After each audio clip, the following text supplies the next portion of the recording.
কে ছিলেন? পিট, উইলিয়াম পিট।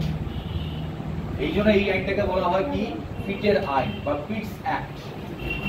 যেগুলো কবে আনা হয়েছিল? 1784। এই আইনের মাধ্যমে কি করা হয়, ইস্ট ইন্ডিয়া কোম্পানি, সেই সময় কি ইস্ট ইন্ডিয়া কোম্পানি, অ্যাকচুয়ালি তো ইস্ট ইন্ডিয়া কোম্পানি কি ছিল, কমার্শিয়াল একটা আর কি মানে কোম্পানি ছিল। এর কাজ কি ছিল? ব্যবসা বাণিজ্য করা।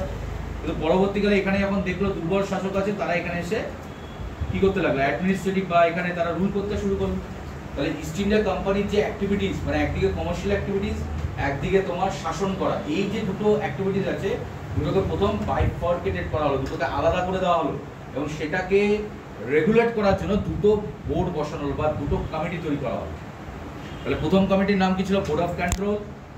তার কাজ কি? ইস্ট ইন্ডিয়া কোম্পানির পলিটিক্যাল অ্যাক্টিভিটিসকে কন্ট্রোল করবে, দেখবে কি কি কাজ করছে, ঠিক আছে।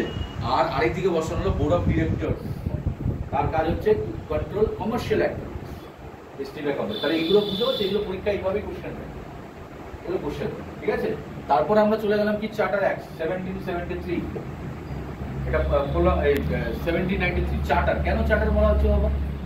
আগেরটা ছিল রেগুলেটিং, তারপর মাঝখানে পিটস থেকে এগুলো নোটস দেওয়া আছে তোমাদের, সব নোটসে ইলাবোরেটলি ডিসকাশন হয়েছে, আমি জাস্ট এগুলোকে আলোচনা করে দিচ্ছি। তারপরে কি আসলো? তারপর আসলো 1793 সালে চার্টার অ্যাক্ট। চার্টার অ্যাক্ট মানে কি? চার্টার অ্যাক্ট মানে হচ্ছে, প্রথমটা ছিল হচ্ছে রেগুলেটিং, রেগুলেট করা।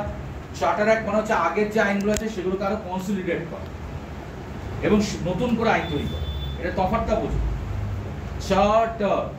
চার্টার অ্যাক্টের কথাই হচ্ছে কি, মানে কি, যে আগের যে আইনগুলো ছিল, মানে এই যে রেগুলেটিং অ্যাক্ট বা পিটস অ্যাক্টের যে আইনগুলো ছিল, সেগুলোকে আরো কনসলিডেট করা, আরো শক্তিশালী করা, এবং তার উপর নতুন আইন তৈরি করা।